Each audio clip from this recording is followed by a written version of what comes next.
Channel को subscribe करना ना भूलें। वीडियो को लाइक और शेयर करें। आपके एक क्लिक से हमें मोटिवेशन मिलेगा।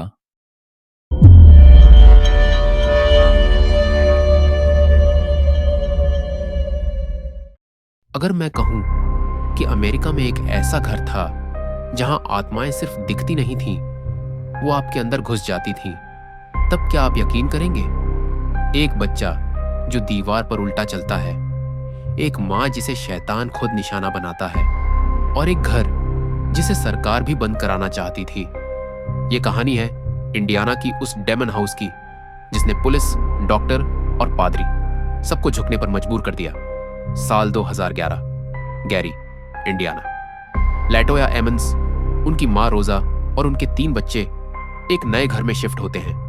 3860 कैरोलिना स्ट्रीट। घर सस्ता था, शायद जरूरत से ज्यादा, लेकिन किसी को अंदाजा नहीं था कि यह घर सस्ता क्यों था। पहली रात से ही अजीब चीजें शुरू हो गईं। सर्दियों के महीने थे और खिड़कियां बंद थीं, लेकिन एक दिन घर में सैकड़ों काली मक्खियां यूं दिखी, खिड़की के पास मंडराती हुई। रोजा ने मच्छर मारने की दवा डाली, सफाई की, लेकिन अगली सुबह वो फिर आ गई। और फिर रात में दीवारों से किसी के चलने की आवाजें आती, सोते वक्त बच्चों के कमरे से किसी के फुसफुसाने की आवाज, और फिर चुप्पी। एक रात रोजा उठी, प्यास लगी थी। जैसे ही वो किचन की ओर गई, उन्होंने देखा लिविंग रूम में एक काली परछाई खड़ी थी। वो इंसानी शेप में थी, लेकिन वो जमीन से कुछ इंच ऊपर हवा में तैर रही थी। उन्होंने पलटकर देखा, वो परछाई गायब थी, लेकिन नीचे गीले पैरों के निशान थे। धीरे धीरे बच्चों का व्यवहार डरावना होने लगा। बेटा अचानक चीखने लगता, उसकी आंखें सफेद हो जाती। बेटी अपने बिस्तर से उठती और कहती, मम्मी, कोई मेरे ऊपर बैठा है। कभी कभी वो बिना पलक झपकाए एक कोने में घूरती रहती। लैटोया को लगा शायद कोई मानसिक समस्या है, तो वो उन्हें अस्पताल ले गई। लेकिन असली डर तो वहां शुरू हुआ। हॉस्पिटल के एक रूम में केस वर्कर, नर्स और डॉक्टर थे। तभी सबसे छोटा बेटा चुपचाप दीवार के पास गया और अचानक अपनी पीठ के बल बिना हाथ लगाए सीधे दीवार पर चढ़ गया। दीवार से छत तक, और फिर फ्लिप करके नीचे गिरा। कमरे में सब चीख पड़े। केस वर्कर ने अपनी रिपोर्ट में लिखा, I swear, he walked up the wall. I've never seen anything like that. अब मामला DCS, चाइल्ड सर्विसेज और पुलिस तक पहुंच गया। गैरी पुलिस के कैप्टन चार्ल्स ऑस्टिन खुद घर में आए।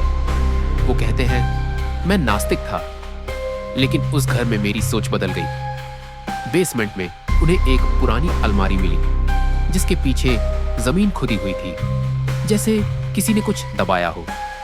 वहां एक अजीब चिपचिपा तेल मिला, जो किसी भी चीज से साफ नहीं हो रहा था। रेवरेंड माइकल माजनोट को बुलाया गया। उन्होंने 3 बार एक्सोर्सिज्म किया, 2 बार इंग्लिश में और आखिरी बार लैटिन में। हर बार लैटोया चिल्लाती, जमीन पर गिरती, उसकी आवाज मर्दों जैसी हो जाती। एक बार उसने कहा, I am legend, we will never leave.